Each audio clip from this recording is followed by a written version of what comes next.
Hey, what is going on, guys? Inferno LH here, and today welcome back to another underrated weapons video.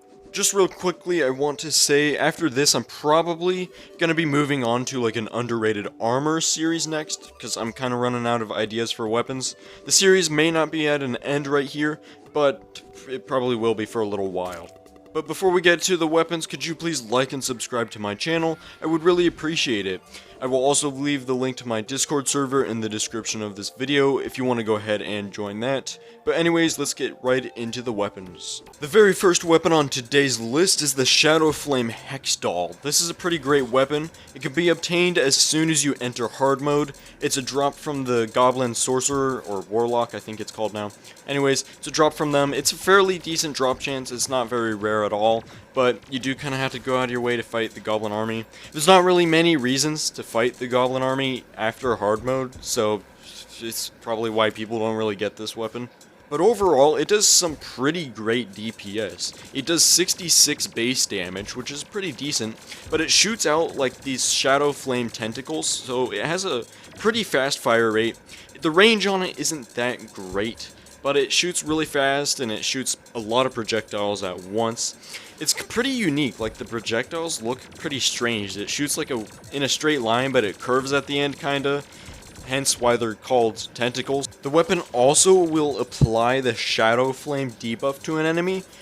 Apparently it has a 100% chance to give the enemy this debuff when you hit them, so that's pretty cool. I believe all it does is just lower their health slowly over time, like kind of like a life drain kind of thing. But overall, the weapon's pretty great. You can definitely use this to defeat all the mechanical bosses if you wanted to. As you can see, it deals pretty decent DPS to the destroyer. So really, it's not a bad choice to use this for really any of the mechanical bosses. Next up on our list, we have the Snowman Cannon. This is a rocket launcher, and I honestly feel like most rocket launchers within this game are pretty underrated. I don't really see people use rocket launchers that much, but there's also not that many of them. Anyways, the Snowman Cannon is a drop from the Frost Moon, so as you can see, I'm using that in the gameplay right now. It's dropped from the Ice Queen. It's not very rare, so if you do a Frost Moon, you're pretty much guaranteed to get this eventually. That is, if you're able to kill the Ice Queens. So, it's pretty easy to get. And overall, it does really great DPS. Like, for a rocket launcher, this thing is really great.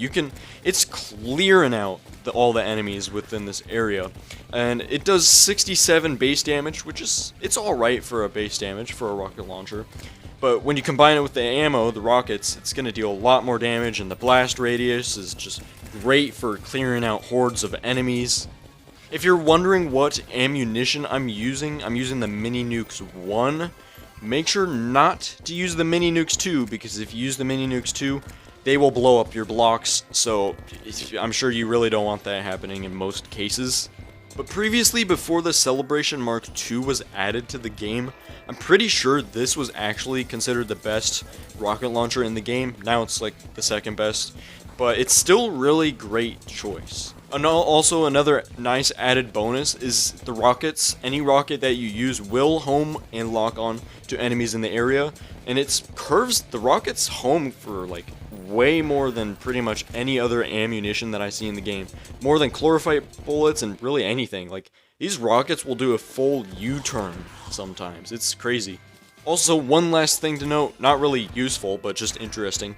It'll actually convert all the ammunition that it shoots, no matter what rocket you're using. It'll turn it into like a snow rocket, as you can see on screen. It's pretty interesting. I don't think really any other weapon does something like that. But anyways, that's really all I have to say about this weapon. It's really powerful. I'd recommend trying it out. Next up, we have the Stardust Cell Staff. And this is a really highly underrated weapon. Like, I don't think I've seen anyone ever use the Stardust Cell Staff, and I'm not really sure why. It's actually pretty great. The Stardust Cell Staff is crafted from the Stardust Fragments from the Stardust Pillar, so it's pretty easy to get, but typically most people will craft the Stardust Dragon instead of the Stardust Cell Staff, and I mean, I really don't know why more people use this thing, because it does really high DPS.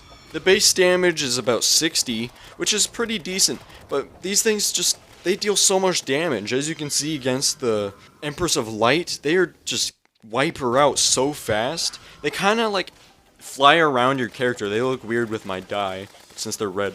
But they shoot out like a little Stardust cell themselves, and that will stick onto the enemy and deal more DPS over time. And wow, they deal... Honestly, it's really comparable to the Stardust Dragon in terms of how much DPS it does.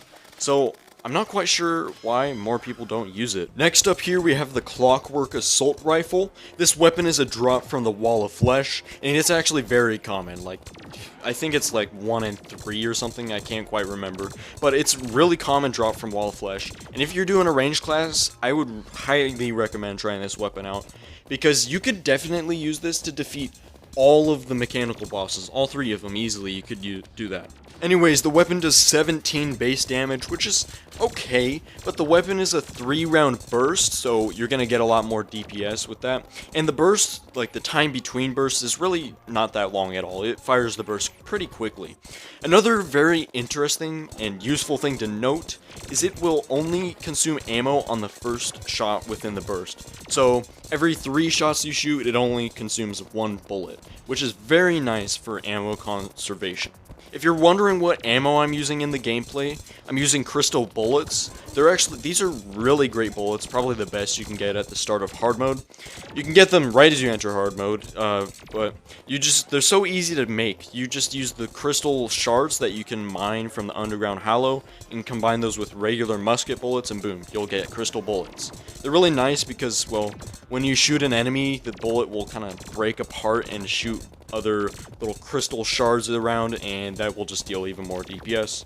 But overall, the Clockwork Assault Rifle does pretty good DPS, so I'm not sure why more people don't use it, especially considering how common it is. And finally, the last weapon on our list is the Dart Rifle. And I gotta say, to be completely honest, in the gameplay here, it's gonna look like this weapon is complete garbage. But that's just because there's a pirate invasion and most of the bullets are hitting the pirates and not Golem. And Golem's kind of far into the game for the Dart Rifle, because the Dart Rifle is probably typically used up till Plantera, or even just for mechanical bosses. But anyways, the Dart Rifle is actually really great. It's a drop from the Corruption Mimic, so it's really out of the way to get to. I mean, fighting those Corruption Mimics, like farming those, is pretty difficult, and you might not even get it as a drop. But the base damage is actually pretty good. It does 52 base damage, which is pretty high for a fully automatic gun, although the shots don't fire that fast. But something else I noticed, which is kind of off topic, but the resprite they did is very drastic on this thing. Like, look at the resprite. Like, the old sprite looked like just a basic dart rifle, whereas the new one looks like an alien space laser gun. I wonder why they decided to change it like that. I don't know. Anyways, this weapon is pretty great, and if you're wondering, the darts that I'm using poison darts, which is also another reason why I'm not dealing that much DPS, because Golem is invincible to poison, so I would have been much better off using this against Plantera. And I guess, I know, since it is a dart gun, the only ammo you can use is darts, and I don't think there's very many of those in the game, so that's very limiting in terms of what ammo you can use. But it's a pretty decent weapon. I mean, if you want to go out of your way and try and use this, it's pretty good, but I understand why a lot of people don't use it. But anyways, guys, that is going to be it for today's video, and like I said earlier, this may be the final underrated weapons video for a little while, as I'm going to move on to underrated armors. So if you have any underrated armors or underrated weapons that you know of, please comment those down below, and I may get to them in a future video. But if you did enjoy this video, could you please like and subscribe to my channel? I would really appreciate it. I will also leave the link to my Discord server in the description of this video if you want to go ahead and join that. But anyways, that is going to be it, and goodbye.